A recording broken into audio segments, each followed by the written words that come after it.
webinar, of the series of webinar on revitalizing the WTO's rules-based system so that it can meet global challenges. Before starting, let's say, with the content of everything, I will have to address a few technicalities. The first of it being the broadcast. As I mentioned, we are currently on Zoom, but you can also watch this webinar from YouTube or from Facebook at the link that we shared on our social platforms. So feel free to ask there also questions if you have any. We will have a short period of time at the end of the intervention of our wonderful keynote speaker to share questions, to interact, let's say. So do not hesitate to ask questions in the chats of the different platforms so we can redirect it here. One point that would be of interest for you in a few minutes, because we will have the great intervention of a representative of the Universidad de Guadalajara CUC campus in Mexico, that are the co-organizers of this wonderful series of webinars. Thanks a lot to everyone. We'll also the representative coming here to present some numbers of the series of webinar. And for this, I will invite you to activate the interpretation, the subtitles within the Zoom. So it's on the platform. You have to click at the end of it and click on activate subtitles. Everything will be activated automatically, and you will have in English at the same time that the representative will speak, the possibility to read all the numbers and all the let's say the report of the series of webinar. So this being said, I think we have like kind of a big introduction. I would like also to invite you to fill the form that we'll put in the chat in order for us to have a bit of an indication on who you are, who are the people that are watching this webinar. Are you participating in the Daniel Jackson Book competition? Are you students? Are you experts in the WTO? Are you willing to participate in the upcoming editions? So this information would be of a great interest for us. So I would invite you to fill the form that we'll put in the chat in a few moments. This being said, I think I will also tackle the order of the day in order for you to know where we will be and what will be the next step. This is, let's say, an informal set of information that I have at the moment. So all of this is more technical. But then we will have a word of welcome video by Dr. Ricardo Vilena Lomeli, the General Rector of the University of Guadalajara. So this will be a welcoming from, as I said, our precious organizers of this series of webinars. Thanks again. Then we will have, for approximately 2 or 3 minutes, a presentation of the results of the webinar by Dr. Jorge Teles Lopez, the rector of UDG Campus Costa of Law of the Universidad de Guadalajara. And when it will be done, I will leave the floor to our fantastic moderator and also author of the series of webinar and co-organizer of it, Professor Edna Ramirez Robles, which is the representative, of course, of the Universidad de Guadalajara. Terrible. With my French accent, I always have some struggle to say this one. But I think I thanks to Professor Ramirez Robles, I can say it correctly right now. But Dr. and Professor Ramirez Robles is Professor of International Trade Law at the Universidad de Guadalajara in the Costa campus, Mexico.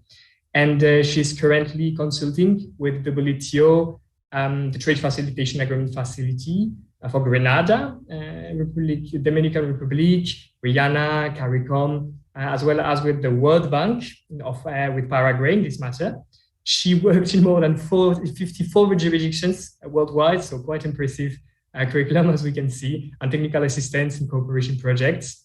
And she's also worked at UNCTAD, WTO, and IDB secretariats. And in academia, she worked in the Georgetown Law Center with Professor John Jackson, from after which the competition have been named, and at the Graduate Institute for International Development Studies, technical support of the competition with Professor Provelin in Geneva. I will later also introduce our wonderful keynote speaker. I think it's the best part for her. But now I will leave the floor to Dr. Ricardo Vilena Lomeli for a few video introduction and welcome words. En nombre de la Universidad de Guadalajara, ofrezco una cordial bienvenida con motivo del último webinar del John Jackson Moot Court, coorganizado con la Asociación Europea de Estudiantes de Derecho y la Universidad de Guadalajara, a través del Centro Universitario de la Costa. Es un honor contar con prestigiados conferencistas como Pascal Lamy, exdirector de la Organización Mundial de Comercio. En la Universidad de Guadalajara nos damos a la tarea de formar profesionistas con una visión global, un profundo sentido humanista de las relaciones y, sobre todo, nos interesa formar ciudadanos cuyos conocimientos sirvan para construir una sociedad más justa, equitativa y respetuosa de los derechos humanos. Desde hace 2 años, la UDG ha sido anfitriona de este evento y esperamos repetirlo por 3er año consecutivo. Todo parece indicar que en esta ocasión podremos organizar de manera presencial este ciclo de seminarios y recibir en el Centro Universitario de la Costa a investigadores, académicos, estudiantes y expertos de todo el mundo. Expreso mi reconocimiento a la Asociación Europea de Estudiantes de Derecho por la búsqueda de lazos de colaboración que contribuyen al crecimiento y fortalecimiento interinstitucional. También felicito al Centro Universitario de la Costa, en particular a su rector, el doctor Jorge Telles López, así como a todo su equipo de trabajo por la organización de este evento. Muchas felicidades a todas y todos y sean muy bienvenidos a la Universidad de Guadalajara.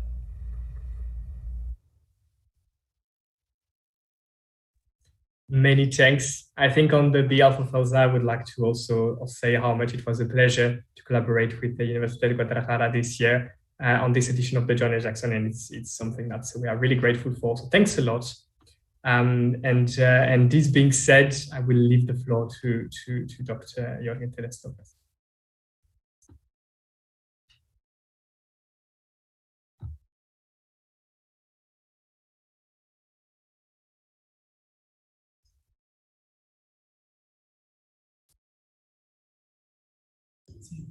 Muy buenas tardes, tengan todos ustedes. Les envío un saludo por parte de nuestro rector, Jorge López Telles, donde les damos la cordial bienvenida a todos los asistentes a este 5º y último de los seminarios de web globales de la competencia John Jackson en Derecho de la Organización Mundial de Comercio.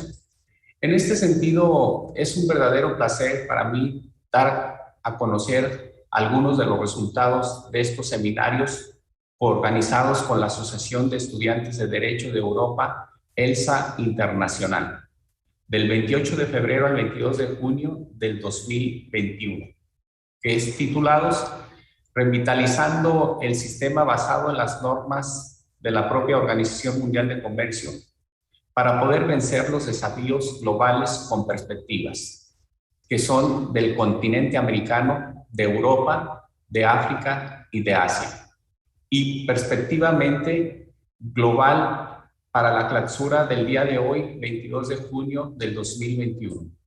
En estos seminarios web globales contamos con perspectivas de 25 expertos originarios de los 5 continentes y basados en 20 distintos países del mundo, entre los cuales se encuentran 5 antiguos miembros del órgano de apelación de la Organización Mundial de Comercio, un antiguo director general adjunto de la Organización Mundial de Comercio, 4 representantes de países miembros de la Organización Mundial de Comercio, embajadores, consejeros y secretarios, y 2 árbitros del mecanismo alternativos de apelación.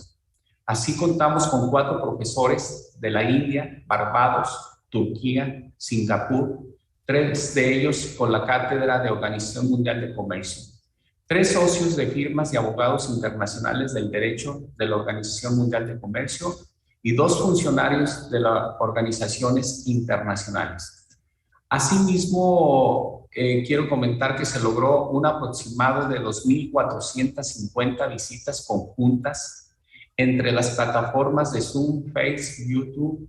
Entre la audiencia se encontraron oyentes de 81 universidades de todo el mundo. Obviamente, el éxito global de estos eventos se debe a la temática tan especializada e importante sobre la que versaron aquí en este Centro Universitario de la Costa.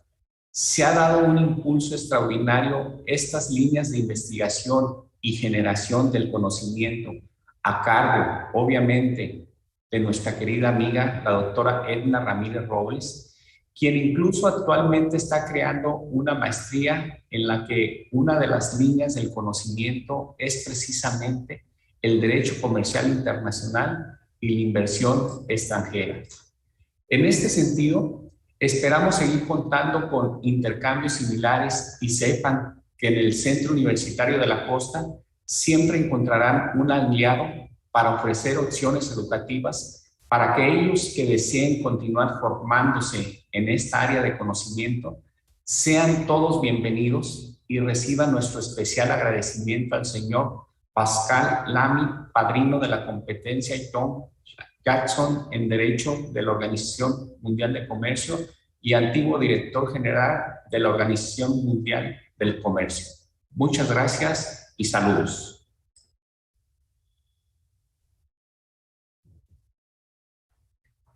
Professor Ramirez, you are muted. Okay, thank you very much.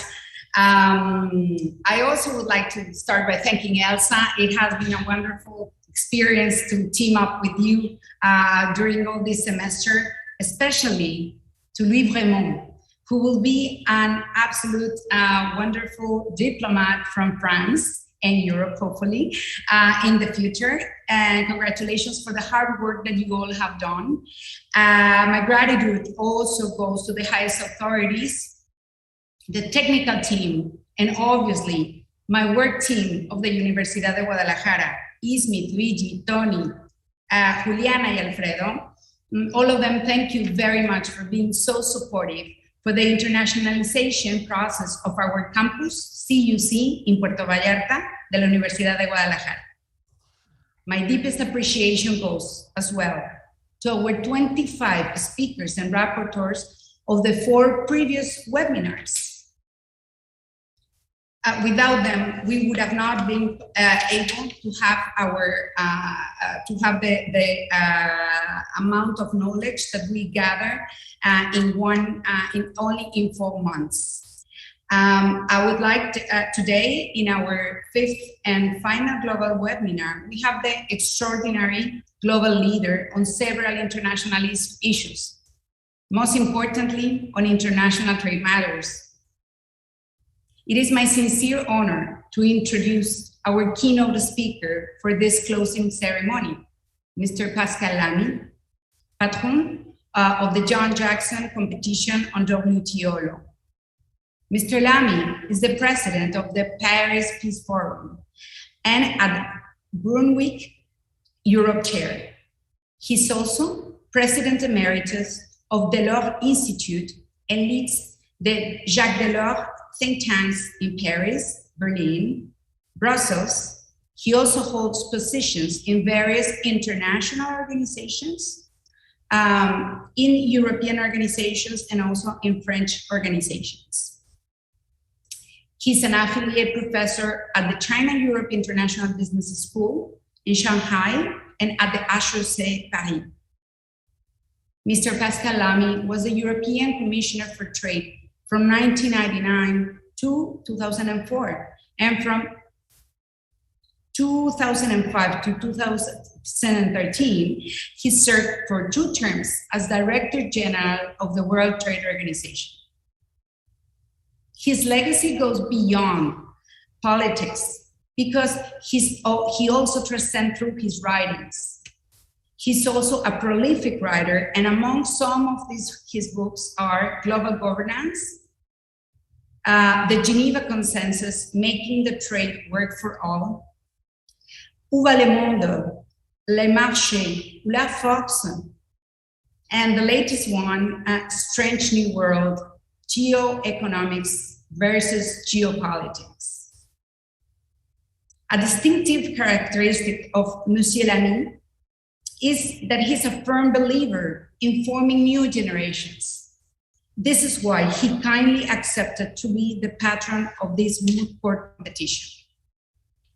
I'm thrilled to welcome you all to the closing ceremony of this series of global webinars, where 25 worldwide experts aim to find responses to the following questions. What are the global challenges that have impacted and will impact the most in your region? How can the WTO-based system address these challenges? What are the missing elements to strengthen the rules-based system that WTO would need to tackle global challenges? Why is the WTO rules-based system critical to address these challenges? How can the WTO members of your region revitalize the WTO rules-based system? We have reached very interesting findings that will be reflected in a forthcoming book. Without further preamble, I will proceed to set the scene. The WTO faces significant challenges that have deeply affected its ability to carry out its core functions. In its negotiating function, the most visible achievement has been the trade facilitation agreement that entered into force in 2017. Negotiations on e-commerce, expanded services, coverage, investment facilitation, and fisheries subsidies are ongoing, but have yet to produce results. In its quasi-judicial function, members have complained about aspects in the dispute settlement system, including the judicial activism. The US refusal to appoint new members to the appellate body as their term expired resulted in rendering it inutile by the end of 2019. Furthermore, we can't ignore the lack of compliance of existing WTO obligations, including the trade war between the US and China. In addition to the existing challenges, the WTO itself, there are global challenges that need the organization to play a role in addressing. These go from pandemics, starting with COVID-19, climate change, threat from new and emerging technologies, ecosystem collapse, peace, food security, etc. Although the WTO relies on a highly qualified secretariat, it is a member-driven organization and a consensus-based organization. These obstacles must be addressed by the member and on a consensus basis. Simultaneously, at a regional level, nations keep taking steps towards regional trade integration and towards state intervention. The newly appointed Director General, Dr. Nosi Okonjo-Iweala, noted that the organization needs to look for a sense of progress, as well as to work and perceive itself in a global context without ignoring long-term and sustainable goals. For the WTO to make the greatest contribution possible to progress of the sustainable goals, it will need deep reforms to revitalize the rules-based system. This will only be possible to achieve through an intensive level of cooperation among all the members and stakeholders.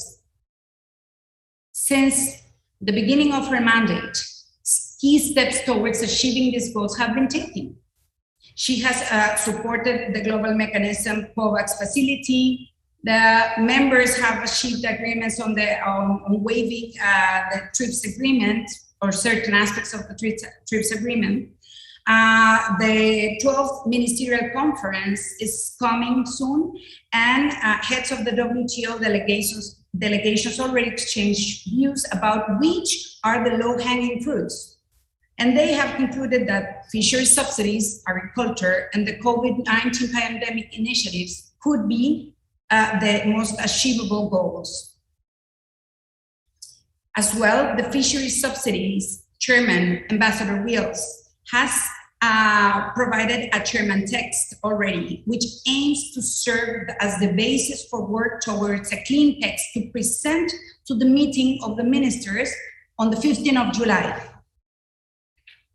Specifically, he has narrowed, together with the work of the members, they have narrowed the S&D, the special and differential treatment provisions, among other issues. Their mandate in the fisheries subsidies negotiations is to make a substantial and tangible work to the health of our shared oceans. In this fifth global webinar, our distinguished keynote speaker will present his views on how to revitalize the world's rules-based system for addressing global challenges with a global perspective. Against this background, and without further preamble, I would like to give the floor to Mr. Pascal Lamy. Thank you very much. Thanks very much, and hello to everybody, ladies, gentlemen, colleagues, friends. It's of course my honor and pleasure to close this very special series of global seminars to celebrate the 20th anniversary of the John Jackson Moot Court competition. And let me, of course, thank Louis, Marco Antonio, and Edna for their introduction.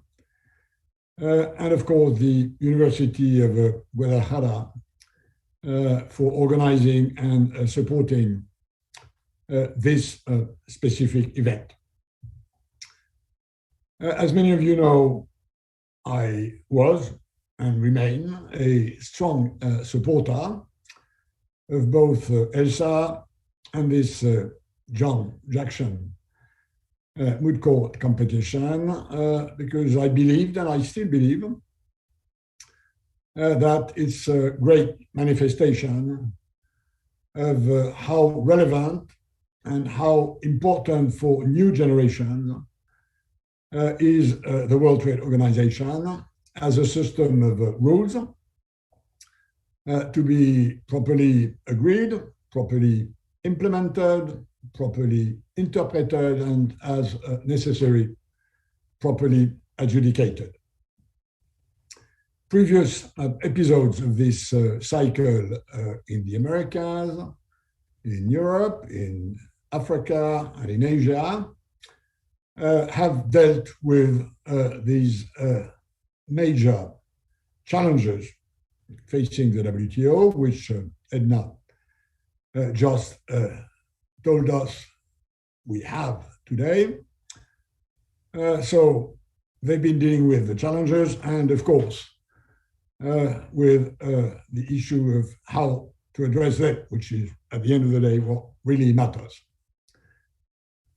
These previous seminars have gathered a formidable amount of expertise. And among all the experts that have been speaking and discussing, of course, I can recognize many, many friends, which I don't have the time to distinguish today. But let me say that this list is a heartwarming list for me. This rich material, I hope, and I understood that it might be also the idea that Edna mentioned. I hope that this very rich material will, at some stage, be put together. Not my role today. I will not attempt to synthesize or to conclude these discussions, but simply to add my own view, my own sense of where should the WTO go in order to address the challenges. As the saying goes, these few words will be my own 2 cents. The starting point will not surprise any of you. We have a problem with the World Trade Organization. This organization is in dire need to catch up. It's lagging behind to the point of risking irrelevance in the future. This is a very serious global issue. given the importance of trade for developing many economies on this planet, I still believe that trade is a major component of the future of globalization. And as many of you have already heard me saying, I'm not in a second a believer in de-globalization. I'm a believer in a different globalization than the one we've had, in which trade will remain a major channel of economic development and a major area of international cooperation. Now, why is the WTO lagging behind for the moment? I think there is one basic reason behind the situation, which is disagreements between its members. Not, by the way, about the fundamental ideological cement that binds together WTO members, which is that reducing obstacle to trade is the right way to go. I think this fundamental element of belief is the basement of the World Trade Organization. In other words, opening trade remains the way to go, even if reducing obstacle to trade necessitates more and more attention to the nature of these obstacles. So the problem is not this major ideological backbone. Opening trade is good, and this is what you do when you remove obstacle to trade. The main issues now, in my view, are that disagreement with members lie in three main areas. One, the geometry of rights and obligations. This whole issue about special and differential treatment, about what we call, and I now have also a foot in this environmental negotiations universe, what is called in environmental negotiations common but differentiated responsibility. This issue, which was pretty clear 30 or 40 years ago, when you had clearly rich countries and poor countries, is now being blurred, which is very good news, because the reason why it's blurred is that many poor countries are becoming richer, and I don't think anybody should regret this, but this entails a number of reallocations of rights and obligations on which, at this stage, WTO members do not agree. The second reason why there are disagreements is that the priorities of in which areas are obstacles to trade to be addressed and reduced are not agreed. Some say it's about subsidies, others say, no, it's about agriculture, others say, no, it's about environment, others say, no, it's about investment. There is still a dissensus on the agenda priority list, which of course is a big handicap to move forward. And the third, and maybe more recent, reason why members disagree is that there is more and more of a difference in obstacle to trade between illegitimate obstacle to trade or obstacle to trade that, according to the WTO rulebook or its modernization, should be considered as to be removed, and other obstacle to trade, the nature of which is different and which may not have to follow the same sort of moving to zero if it's a tariff, moving to zero if it's a subsidy, reduction than others, and I'll come back to that in a minute. These disagreements have been recently, let's say for the last 10 years, reinforced, made more visible by a geopolitical trend, which we all know is now structuring the whole geoeconomic and geopolitical international agenda, which is the US-China rivalry, which, if anything, has been aggravated by the COVID crisis. And this element, in my view, is here to stay for the next 3 or 4 decades. We do not know how confrontational this rivalry will become, or more or less of a confrontation, more or less of a tension. But what we know for sure is that this is here to stay, which means that some sort of understanding between US and China, hopefully facilitated by the European Union, is anyhow a key to moving forward. Now, how should this WTO reform, because this is what it is about, this is the way it is called, and rightly so, it implies some sort of reform. How should this reform move forward?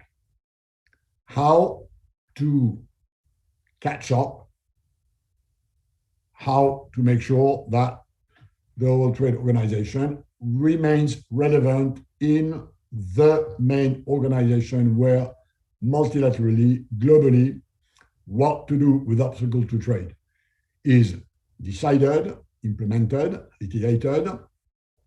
My point today will be the following one. Whereas I agree that updating the WTO agenda is a necessity, is part of the answer of how to reform WTO, how to keep it relevant.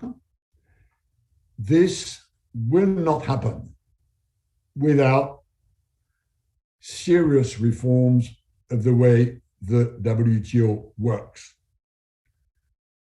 The governance of WTO is, in my view, as important as its agenda. In other words, while reforming the WTO is certainly partly about adjusting its rulebook, its agenda, this is not doable without the WTO reforming itself.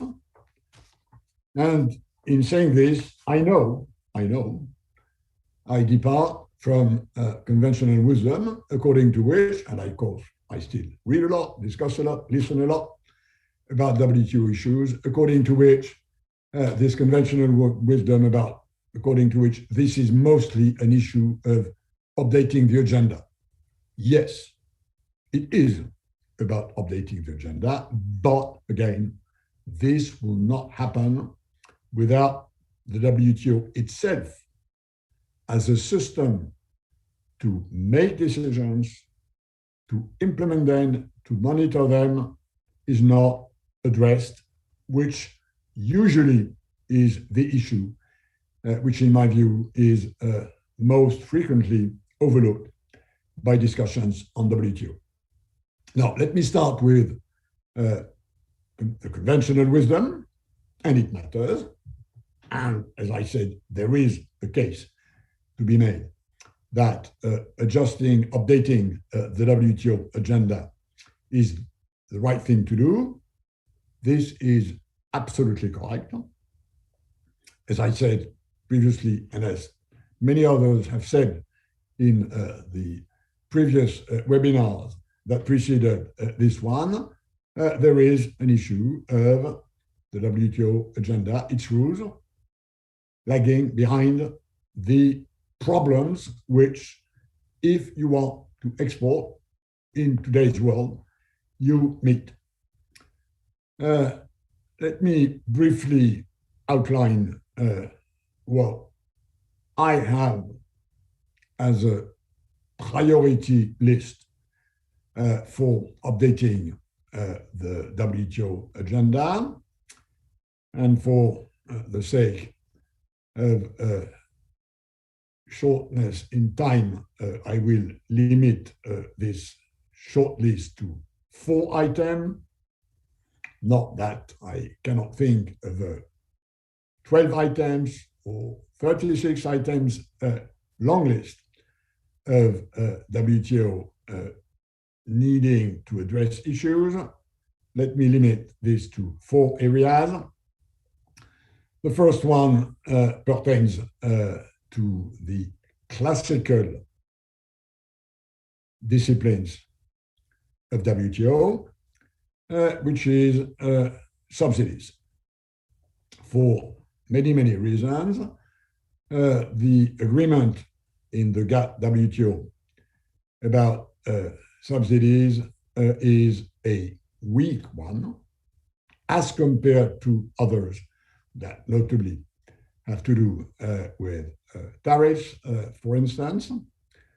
And the reason why it has remained weak is that member states believe that keeping the authority to provide producers with subsidies that improve their international competitive position is still very widely accepted.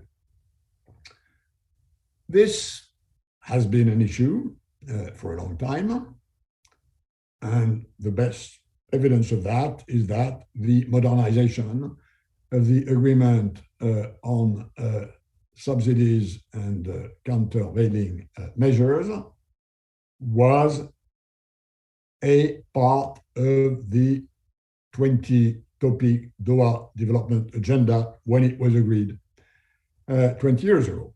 So the notion that we have a problem in the weakness of this agreement and that its disciplines need to be reinforced was openly recognized 20 years ago. It just happened that this is one of the parts of the Doha Development Agenda which did never attract much attention.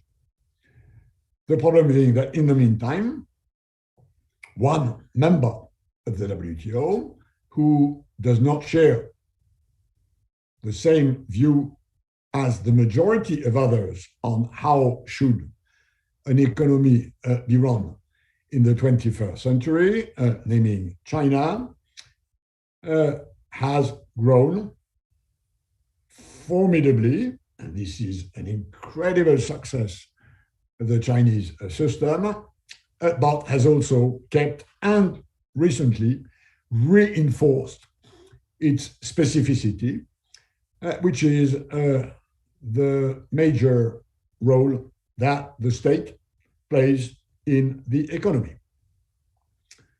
We live, whether we like it or not, in a sort of global capitalist system. Most of the economies on this planet recognize that markets is the way to go, that opening market, free markets is the way to go, and that in order to do that, the role of the state must be limited to some essentials. This is not the view of China, who believes, rightly or wrongly, that the state is a major tool for transforming and moving the Chinese economy for the future. This, of course, results in the feeling by many WTO members that the way China supports and subsidizes its state-owned sector is unfair. This is a major question, and in my view, it's a fundamental issue, because whether I'm right or not, I believe that world trade will not remain as open as it is today, and notably trade with China, if this country and others do not move the agreement on subsidies nearer to what the Chinese themselves call, quote unquote, competitive neutrality. Opening trade is based on the notion that comparative advantages work, it increases competition. If this competition is fair enough, then opening trade delivers benefit. If this competition is not fair, then you run into problems. So this is number one. Number two is in many ways well known and easier to understand, which is that the technology jumps have gone to a point that a large part of trade is now digitalized, and that the rules of WTO, which date from 1994, may not be and are not, in fact, attuned to a world of digital trade. So this whole area of e-commerce is a major issue. And this is all the more important that in this area, the odds that globalization will work as it did in the new economy are low. There are specific reasons why data privacy, data localization, data accessibility, the governance of internet.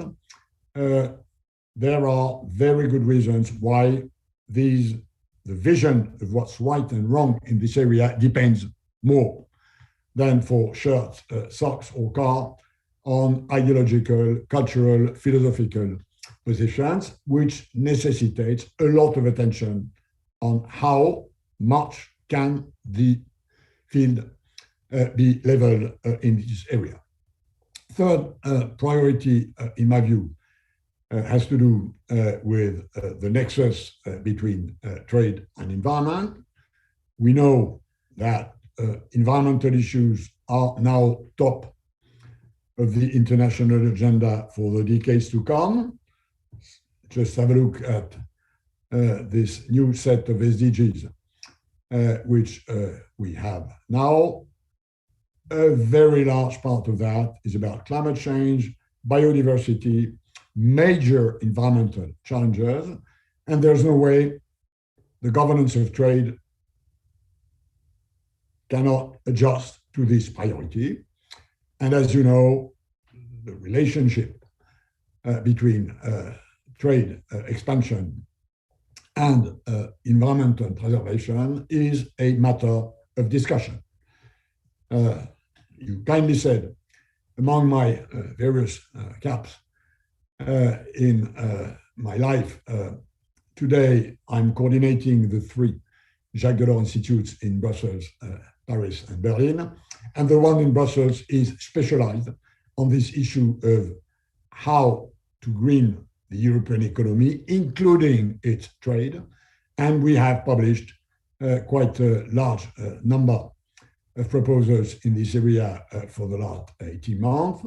This nexus between opening trade on the one side and preserving the environment necessitates attention, and whether we like it or not, it will become a major issue on the times to come. And as a European, I know that notably if I look at what the European Commission will table mid-July as a first full-fledged template of a CBAM, of a carbon border adjustment mechanism. So that's, in my view, priority number 3. And it leads me to priority number 4, which is a bit more systemic, which is a bit more long-term, but which this issue of how to preserve the environment while opening trade is near, is what I call the shift from protectionism to precautionism. To put it very simply, protectionism is when you protect your producers from foreign competition. This is the bread and butter of the GATT, of the WTO. Tariffs, subsidies, and I already mentioned this as an old issue, are instruments with which you compensate a comparative disadvantage of your producer vis-à-vis foreign competitors. This is well known. It's been there for 25 centuries. And to be very frank, it's a game everybody knows how to play. And it's a game where GATT and WTO, although not fully, but have properly diagnosed and invented rules and instruments that globally, apart from what I said on subsidies, can address this. What I mean by precautionism is different. Precautionism is when you want to protect your people from risks. And protecting your producers from foreign competition is one thing. Protecting your people from risks, environment, health, safety, and other risk-related issues is a very different ballgame. Not that the GATT-WTO agreement have not spotted this issue. We have a TBT agreement, we have an SPS agreement that precisely deal with where is the right balance between protection and precaution. And what the TBT and the SPS agreement tell us basically is that you are entitled to exercise precaution, including in slowing or obstructing trade, provided this is for good reasons, which is protecting your people from risk, and not for bad reasons, which is protecting your producers from foreign competition.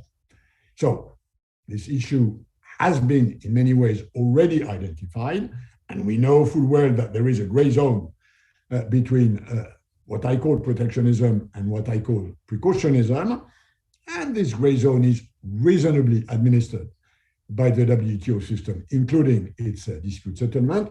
But my point is not that we have to look at that. My point is that in the future, precautionism will grow, whereas protectionism will decrease. Protectionism will decrease insofar as the import content of exports will grow because of the progress in international specialization.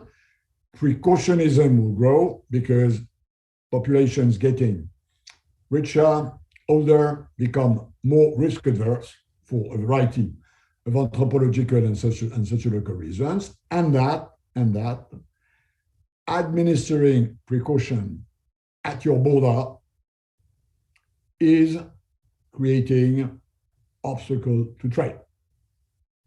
If I am a Rwandan exporter of roses, I do not have any problem exporting to US or EU or Japan tariff-wise. Zero tariff.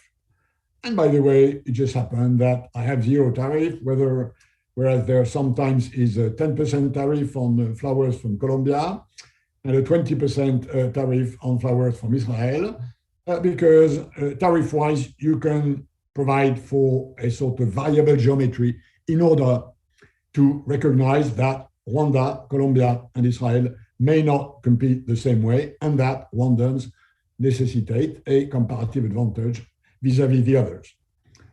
This is absolutely true. The problem being that, again, if I'm a Rwandan average exporter of roses, my problem is not with tariffs. My problem is about the US administering their own pesticide residue, the EU administering its own pesticide residue, and Japan administering its own pesticide residue. They are not the same, which is a problem. They're not measured the same, which is a problem. They are not administered the same, which is a problem. And roughly the conclusion of that is that I need 3 fields for my roses. one for the US, one for EU, and one for Japan. This is a perfect negation of trade opening. It's about a fragmentation of the playing field, which, if we don't address it, will grow and in many ways fracture trade in a way that changes fundamentally a number of principles of WTO, including this principle of special and differential treatment. With tariffs, you can have a viable geometry. With precautionary standards, with certification, with norms, with procedures of agreement of your production, there is no room for special and differential treatment. These things are based on, again, risk management, and an average parliamentarian in an average country, if it's about risk management, will not distinguish between Rwanda, Colombia, and Israel. This, in my view, is a major issue which the WTO needs to consider in the future. If not, again, we will see protectionism globally long-term decreasing, but the level, the playing field in the regulatory area will progressively fragment itself. And what I said about the necessity to address, for instance, data regime is already a good indication of how sensitive this will be. So that's my take on the sort of classical discussion on the WTO agenda. Let me now turn to a less classical part of the discussion, which is the issue of WTO governance, because as I already said, I do recognize that there is an agenda setting issue, but that this will not unfold, this will not unfreeze, this will not move forward if the WTO does not itself reorganize the way it works. And here again, I will depart from conventional wisdom, which is that the problem in WTO governance is about the consensus rule. Many academics, many good experts, and more generally, many people in the public believe that, of course, it cannot work because with the consensus rule, there's no way you can have 165 countries agreeing on something. So this is why the WTO doesn't work. Now, I disagree with this. I believe the issue is not the consensus, because for the next, let's say, 70 years, the consensus will remain the rule. And the reason why the consensus will remain the rule is that neither of the big elephants in trade, and take the example of US, China, or the EU, will accept to be put in a minority position on things which matter so much for their population, which is how international trade penetrates through productions of goods and services the flesh of their own economies and systems. So the problem is not departing from the consensus, not least because alternatives are, and I've been thinking about many of them, are very difficult to not only imagine, but put in place. The problem lies in the fact, and I speak, and you will recognize this as somebody who was in the machine room of WTO for 8 years of my life with lots of oil and grease on my fingers. The problem lies in the capacity of the WTO as an organization to reach a consensus, to build a consensus. This is where the real problem lies. And this is where there is a fundamental contradiction which needs to be addressed. And I know I will be a bit provocative for many trade diplomats. The problem lies in the member-driven nature of this organization.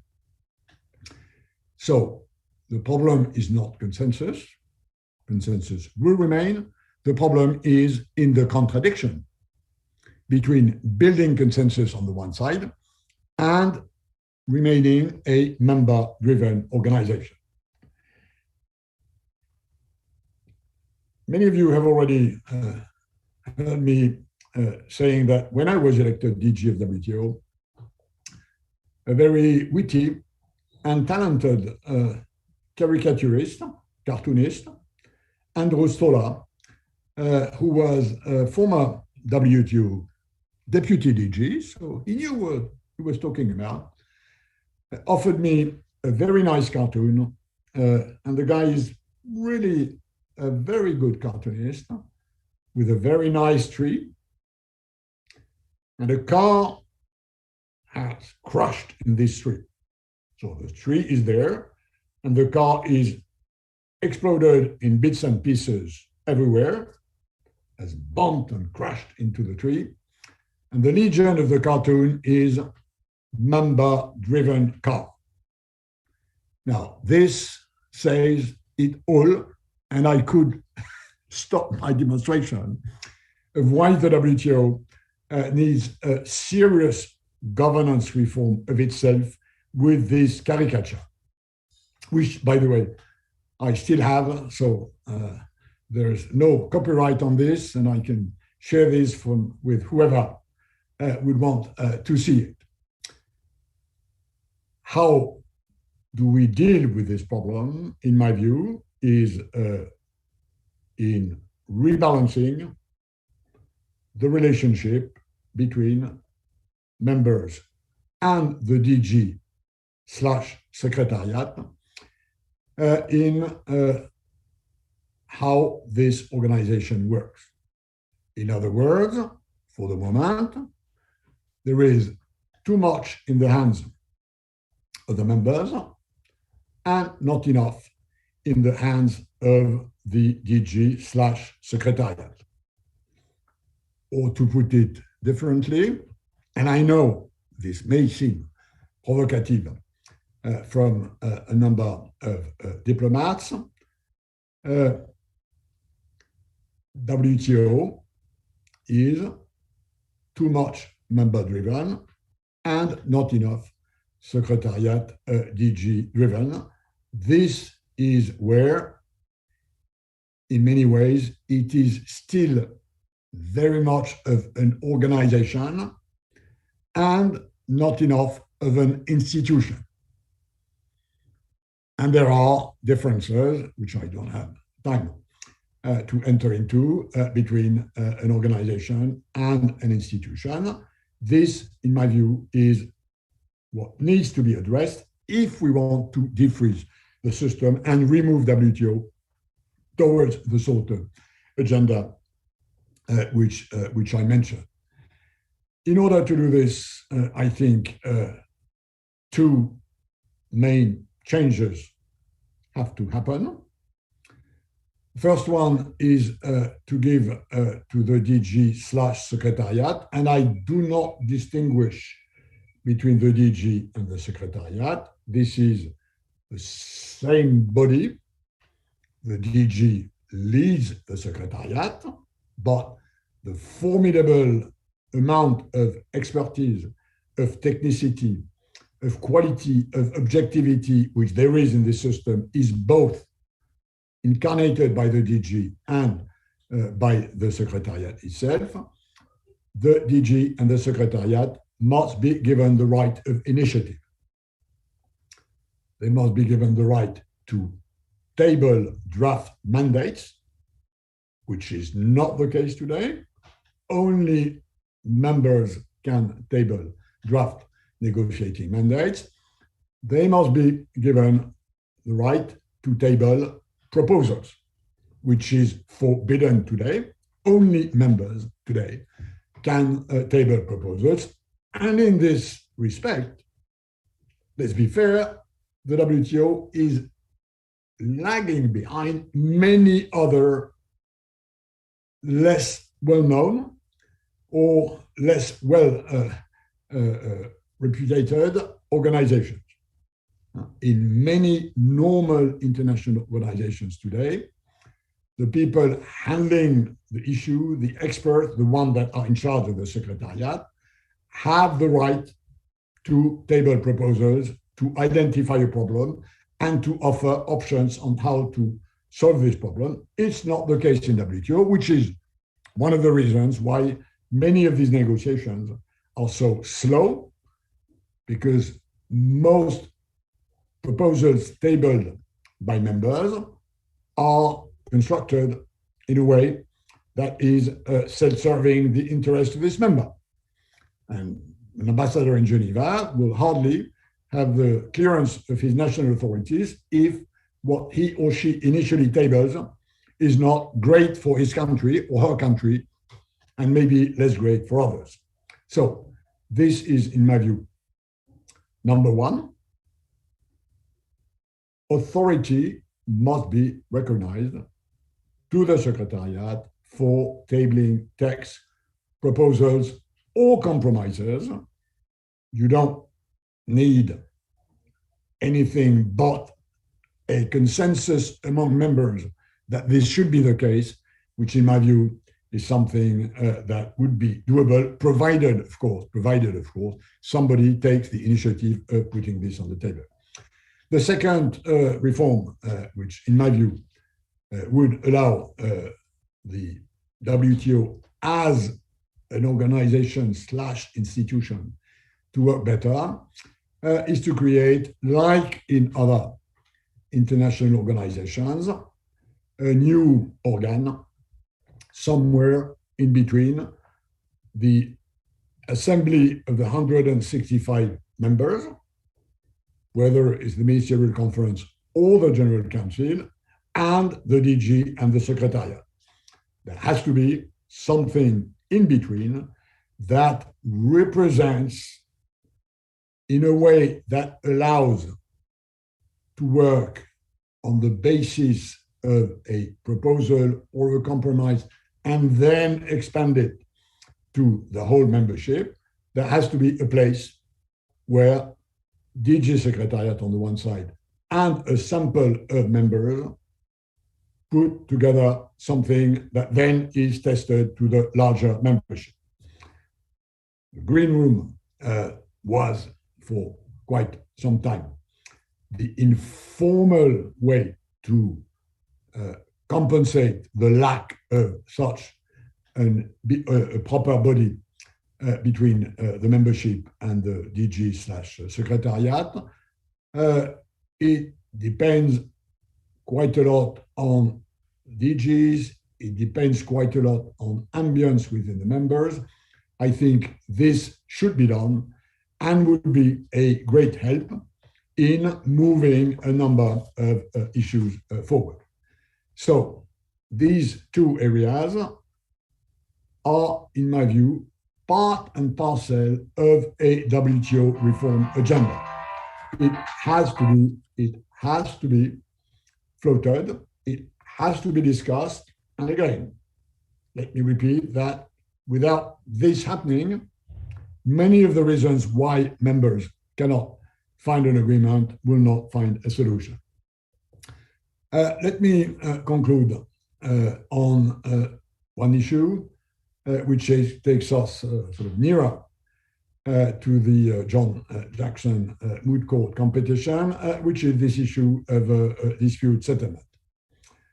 The one area where the WTO has departed the furthest from a member-driven organization is dispute settlement, including in the reform which was agreed in 1994, the main pillar of which is this consensus -1, this sort of footnote, which is a very clever diplomatic invention, according to which dispute resolution decisions as adjudicated by the panels and the appellate body are agreed by members with a little footnote that says that the losing party cannot object to consensus, which is where you cross the Rubicon of international law as it is, i.e. full sovereignty, either to observe or not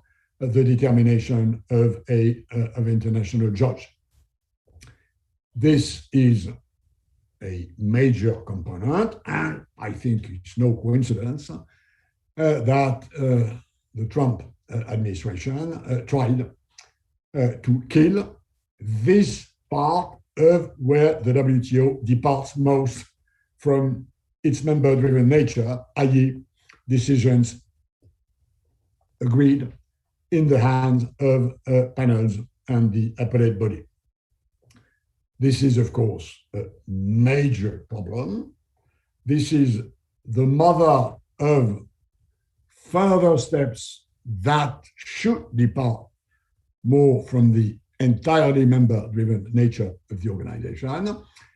And in many ways, it is the test case of whether the WTO is able to reform itself or not, exiting this blockage, exiting this hostage-taking is, of course, crucially important, although, as we know, the EU has put together a sort of patch that allows, to some extent, the dispute settlement machinery to keep working.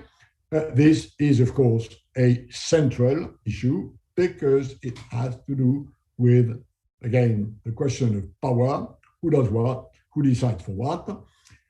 And I think, to be frank, that if and when there is an agreement by members, including the US, that this consensus -1 remains, i.e. that the losing party cannot object to the final adjudication and has to implement it, the rest is small beer. Of course, there will be a lot of discussions about whether or not the appellate body indulge in some sort of judicial activism, not to talk about panels. Yes, there may be issues, and I myself believe that in some areas, like safeguard, for instance, the way the appellate body interpreted the agreement has formidably narrowed the capacity of members to recall to safeguard. Now, this is my personal opinion. It may not be shared by others. What you do when you have a personal opinion that may not be shared by others, you put a round table and you discuss it. And this is what should be done, which in many ways is, I think, the way to go. If, by the way, this formula of seminars to prepare the final round of the John Jackson Moot Court event is to be replicated in the future. What do we define as judicial activism? I propose as a topic for your regional discussions. I'm sure the results of this would be very interesting, but this remains step one to be made. Reforming the dispute settlement in a way that keeps the consensus -1, but addresses the concerns of some of the members with the way the agreements have been interpreted remains problem number one. And I dearly hope, and this is my conclusion, and again, it takes us back to the Moot Court event, that this jewel in the crown will not become the poison in the meal. Thanks for your attention.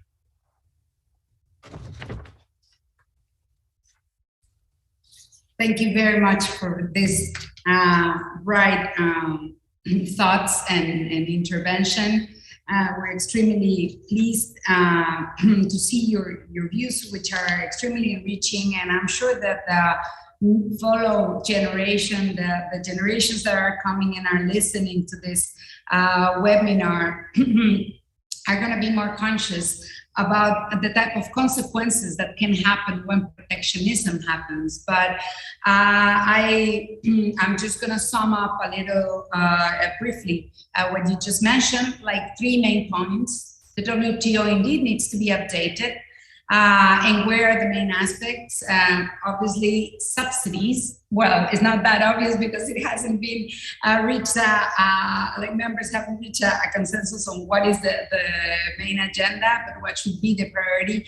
But indeed, subsidies should be something that it needs to be taken into account, and they need to rule it in a more strict way. Obviously, the electronic matters, the nexus of trade in other aspects, the environmental issues, as you rightly mentioned. But this issue of precautionism is, as you rightly said, is one of the most difficult one to address.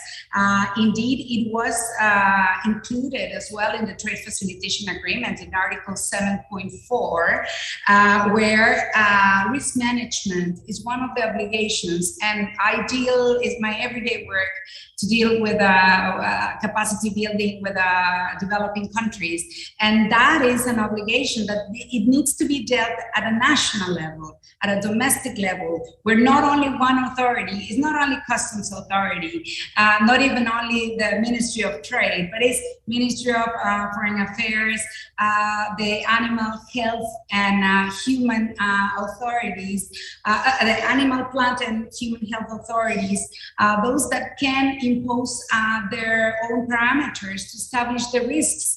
And then you gave also a fantastic, when you presented at the Peterson Institute with Annabelle, a fantastic example on the COVID-19. How can you define COVID-19 a free risk? COVID-19, we can think that about that with the vaccine, things would have been easy. However, we are experiencing now that the United States just issued a statement saying that those that have the Chinese vaccine, which is the case of, for instance, all the education, all the professors and teachers in Mexico that we got the Chinese vaccine, we are not allowed to enter into the United States. So this is one of an example of what you gave a year ago in that conversation with Annabelle on how to define free COVID. It will be an issue that will impact the most, for example, in tourism, as you rightly highlighted, and that is one of the main aspects that many of the developing countries are dependent of, and it's something that it needs to be addressed. So it is something that needs to be worked on, but it is important to highlight that this is at a domestic level, and are the national authorities that the international agreements express it in a way, like you rightly mentioned, SPS, TBT, and obviously, and also these trade facilitation agreements, but it goes beyond what international agreements can do, and it needs to be addressed. So I cannot agree more with that, and that is something that perhaps needs to be seen and treated more seriously through capacity building or through many other cooperation or I don't know. So, okay, so this is one thing. Then the second aspect that you also mentioned, where this governance issues that needs to be reformed, that everyone, like you said, has agreed, as Professor Jackson in the Sutherland report, he mentioned the critical mass. He gave the option of getting this critical mass, but no. Okay, consensus. Perhaps, like you said, it's not the biggest issue. Deborah Steger also sustained it, that perhaps it's an issue of dealing with the procedures and internal procedures of how to reach to this consensus, but that it is possible. However, this giving, it has been said everywhere, and me that I worked in the Secretariat, in the WTO Secretariat, and in other international organizations, like you said, the Secretariat needs to have more say, but this is a matter of the members to decide it once again. So, so hopefully there are reforms also in that sense, and then obviously this dispute settlement issue needs to be addressed in a way that it makes it work in either through the MPIA or any other reform. Now they're discussing these other issues of whether to make it a one-stage process and just leave it at a panel level. So the most important issue is that the members find an agreement for this, because it is crucial to have, again, a rules-based system that is binding.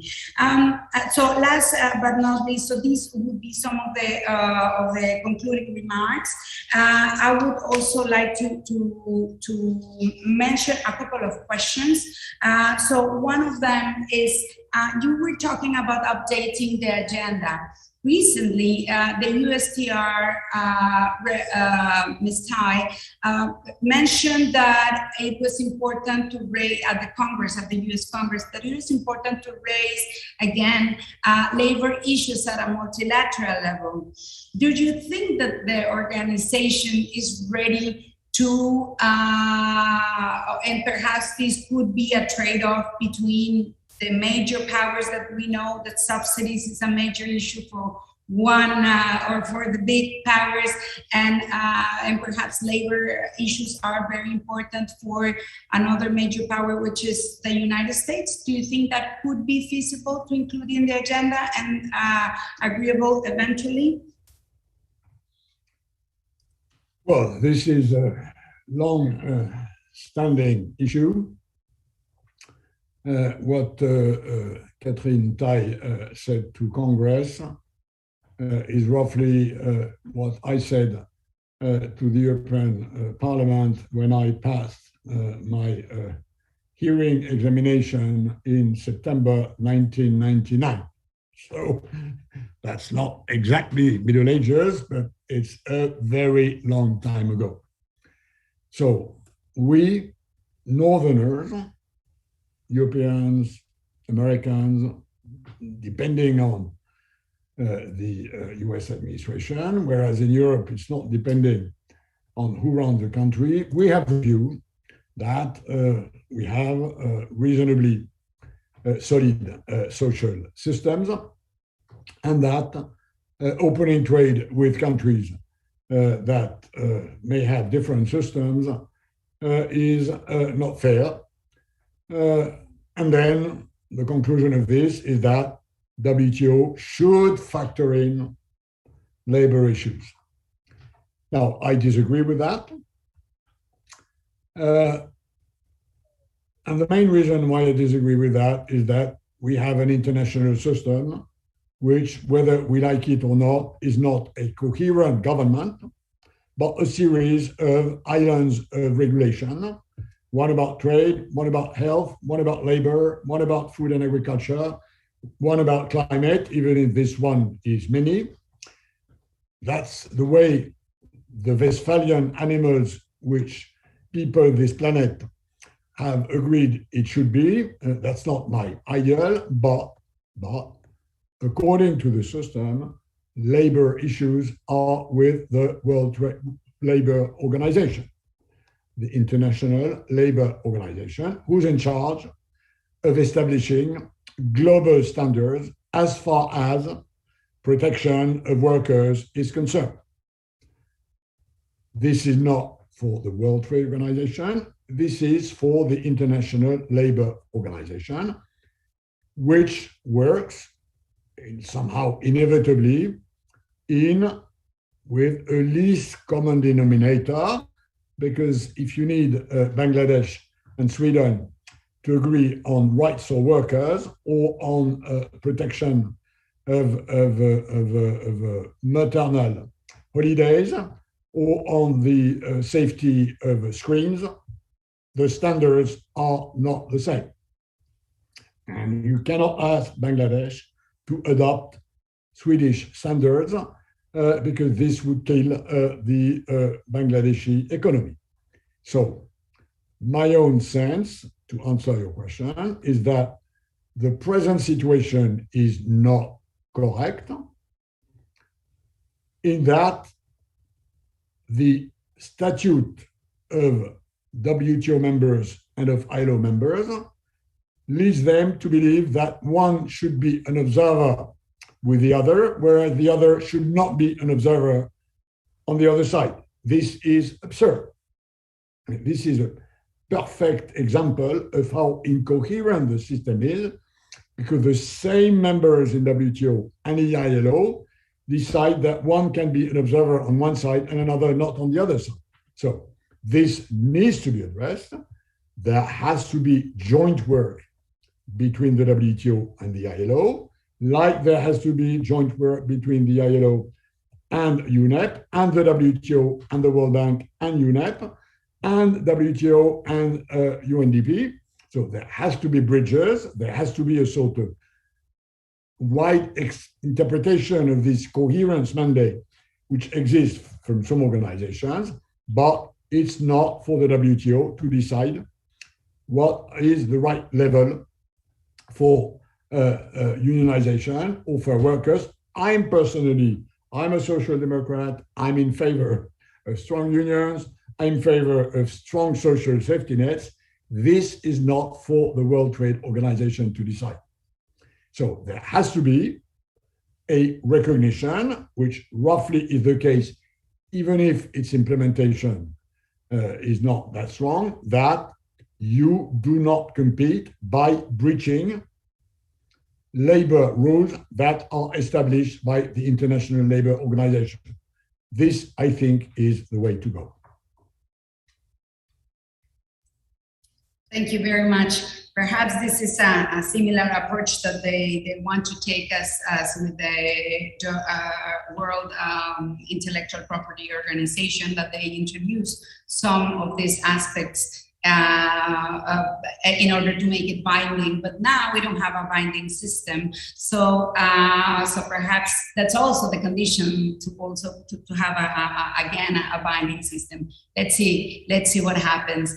I think Gabriel Marceau has many times said exactly what you said, that the WTO was a victim of its success, and that many subjects want to be brought to the organization precisely because of the dispute settlement system that we had in the past. So, okay, so then I have another question, and then I will proceed with the questions of the audience, if this is okay. I have one question. If this is a two-member driven organization and consensus sometimes is difficult to reach, which could be the real tools that at the moment the Secretariat and the DG, the current DG, can use in order to make progress in some of the initiatives that they have in mind and that you just mentioned, for example? Which could be the best tools, existing tools? I think the best tool would be to give them the authority to table texts and proposals. A good WTO DG and a good secretariat know very well where are the problems, where are the members, and whether or not there is a convergence landing zone to be tested. It usually takes 5 years in negotiating group to clean and wash initial member state proposals to make them roughly digestible. And this is in the hands of the chair of the negotiating group.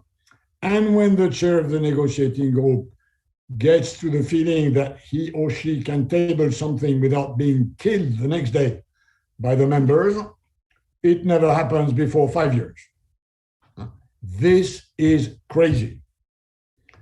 The problems that need to be addressed can be described and diagnosed by the DG and the Secretariat.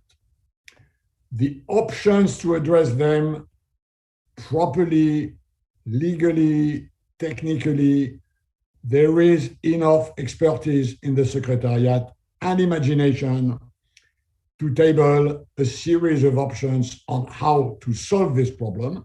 And then you go to the membership and you say, this is the proposal.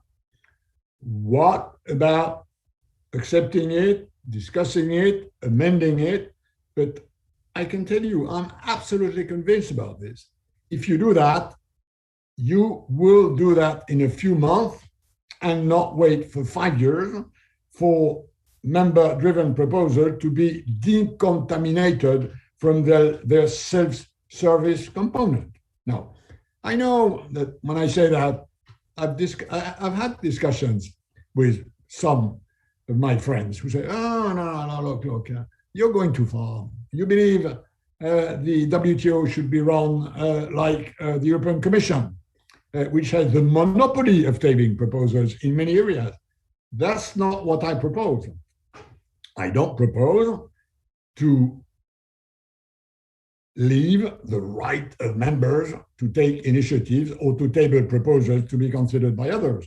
I'm just saying there is a short way to diagnose problems, to table options, and to solve problems, which is more authority in the hands of the Secretariat. Excellent. Now with the 4 new DDGs, I'm sure that some of these issues, or hopefully some of these issues can be addressed. And in this way, we have a couple of questions from the audience, if I may. Matthew is asking that it has been said that the Doha round is dead. Are there any features that you think could be revitalized in addition to the subsidies issues? No, I think what is dead in the Doha round is the single undertaking. This is what is dead. And you mentioned the trade facilitation agreement, which is a good example of unbundling these 20 issues big package, which we bundled in 2001 in order to have enough of a critical mass of agreement to start reviewing the WTO rulebook. And this trade facilitation agreement, took roughly 4 years to cook. I remember full well where it started, which is not much. And after the blockage of the Doha round, mostly by the US, on this special safeguard clause in July 2008, then the view prevailed that there was a bit of the mandate, which was very important for many small businesses, and that could be this modernization of customs procedures, which took 4 years to cook and which ended successfully in Bali at the end of 2013.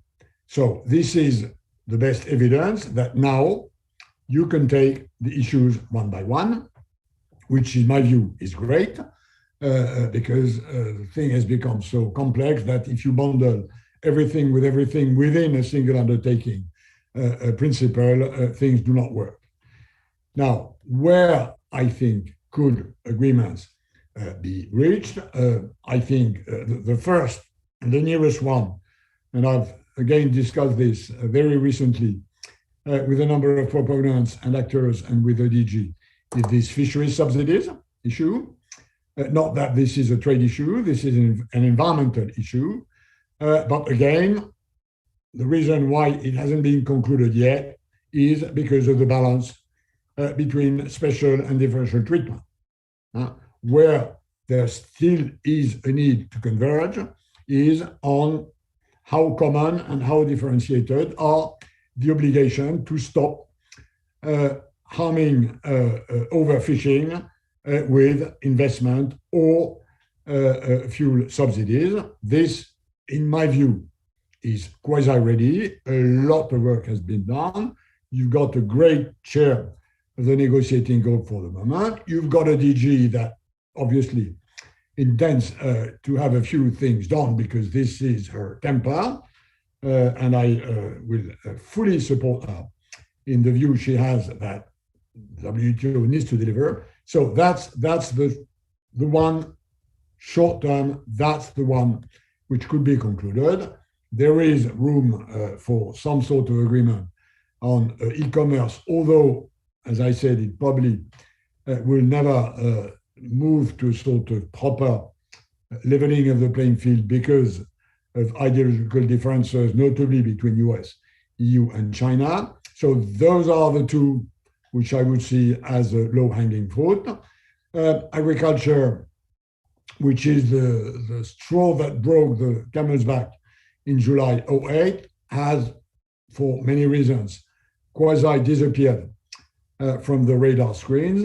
There are good and bad reasons for that, but this is something which I think will need to be re-put on the table while recognizing that the numbers, which for the moment are the ones which are used to measure agricultural support and its evolution since the 90s, have to be totally reviewed.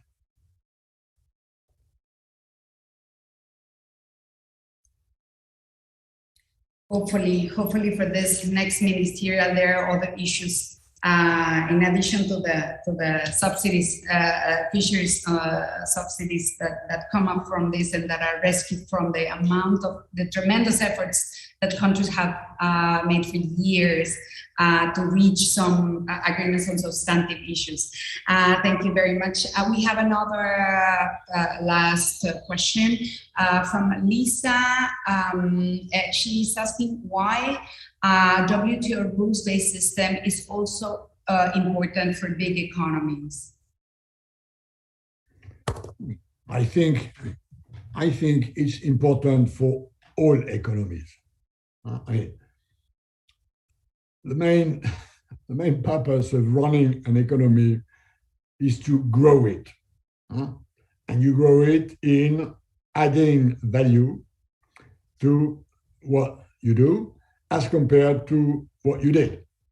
This is the basic principle, and I think that one of the ways to add value is to open trade, thus building on your comparative advantage, thus creating a competitive element of pressure, which is the way a market economy works. So, I mean, the two fundamentals of WTO are, the pictures which I had in my office when I was DG of WTO, who were Mr. Ricardo and Mr. Schumpeter. Mr. Ricardo says, if I do something better than you do, and you do something better than I do, we have to trade, right? And it remains true.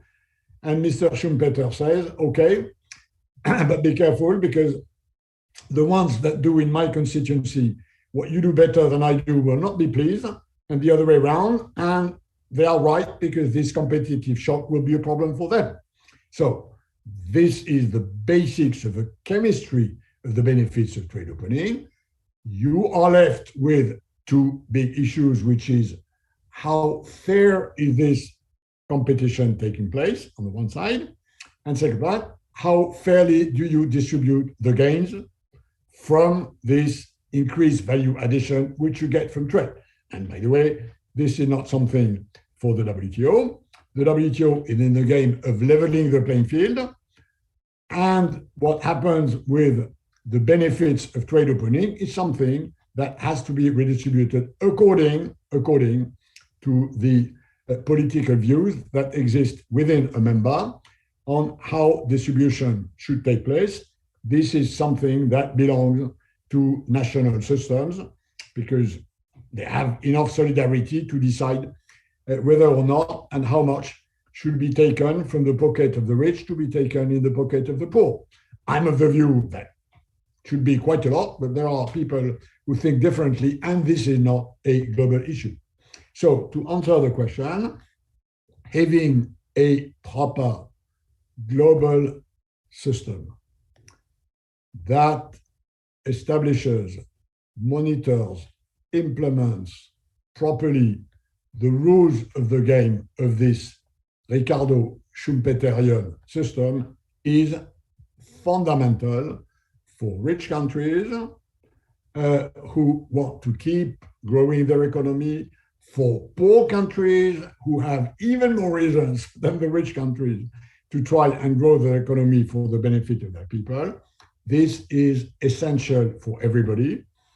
And the counter-example, which is back to the law of the jungle, I think is absolutely and clearly not the right way to go. So going in the direction of opening trade through a rules-based, transparent, stable system remains the way to go. It will not happen in the digital the way it happened in shirts. It probably cannot happen in agriculture exactly the way it happens in manufacturers. These things move, and technology, of course, is the main mover. As relative prices move, you mentioned COVID, which clearly increases the price of risk. And we know that the minimum wage in China had a big bearing on the way globalization happened, as the price of oil at some stage had a big bearing on the way globalization happened. So these things will change. And there is no way you can avoid this or stop this. It's just a question of adjusting this relatively simple principle that the game of competition has to be balanced by a game of cooperation on rules. The main issue for the future in human systems, and I know this as a European because I believe that Europeans in some way have a very specific way of articulating competition and cooperation. WTO is about cooperatively establishing a fair level of competition. And this, in my view, is as necessary for the future as it was in the past. Indeed, it is more than ever. We actually have a last one, a last question. How can the political will be increased to cooperate in the big economies? I think there is, again, I'm not going to do a long lecture on anthropology. Each of us humans have a inbuilt capacity to compete and to cooperate. And this overall has to do with survival. We men compete for women to ensure the survival of the species, but we also have to cooperate with men and women in order to make sure that we collectively do not diminish our collective level of standing. So inevitably, this is about competition and cooperation. And the issue is, the whole issue of politics, the whole issue of the way the city is run is how much of competition and how much of cooperation. It depends on various factors, some of which are deeply cultural, ideological, geographical, historical, religious, and so on. But this is, in my view, the main fundamental issue of human societies. And as we globalize, we have to look at these issues at a scale which was never attained before. And I think WTO is one of the places where this chemistry, where getting this chemistry right between competition and cooperation is still a major component of making this planet, this world, a bit of a better place. Thank you very much. All these views have been so enriching. Thank you very much for the audience for providing your questions. Now, in benefit of the time of everyone, specifically of Mr. Pascal Lamy, I will proceed with some closing remarks of this event. The exercise that we have conducted during these 4 months was composed by the views of WTO experts worldwide that have diverse backgrounds. All of them explain why a rules-based system is critical for the WTO to address global challenges. This shows that trade is about people, that we the peoples care about trade because we need that free trade keeps functioning. We all have realized during these 4 months that without a rules-based system, it is exceedingly difficult that the multilateral system keeps working properly. It has been obvious that law is a tool for trust, and now it's most needed to stabilize the world trade system so countries can establish commitments. That the highly qualified Secretariat could express more its ideas guided by a highly competitive DG, but these initiatives are restricted yet.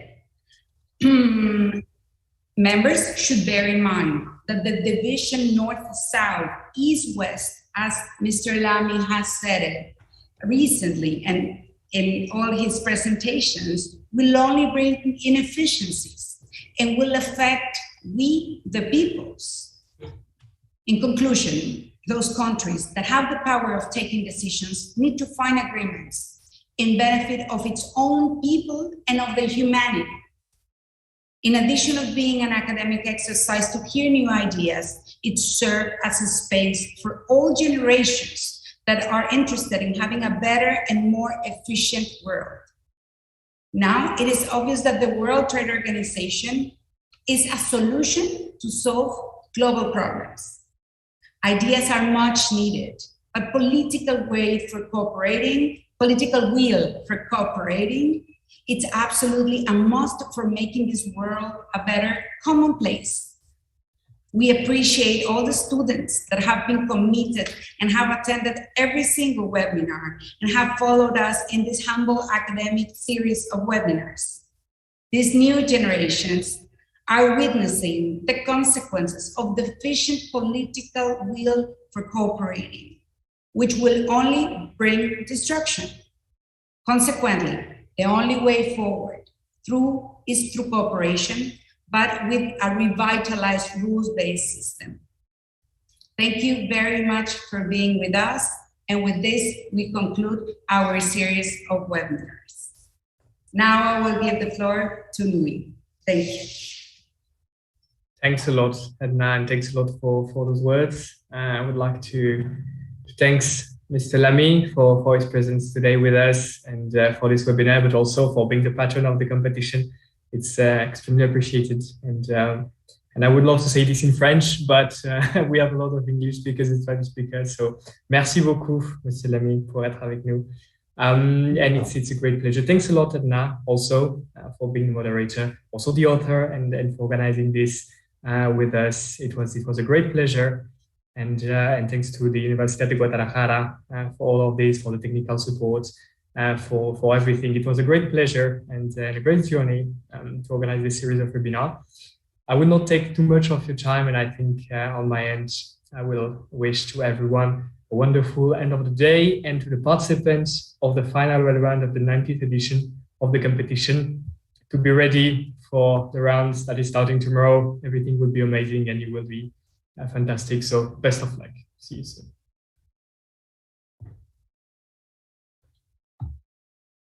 Merci beaucoup. À bientôt, j'espère.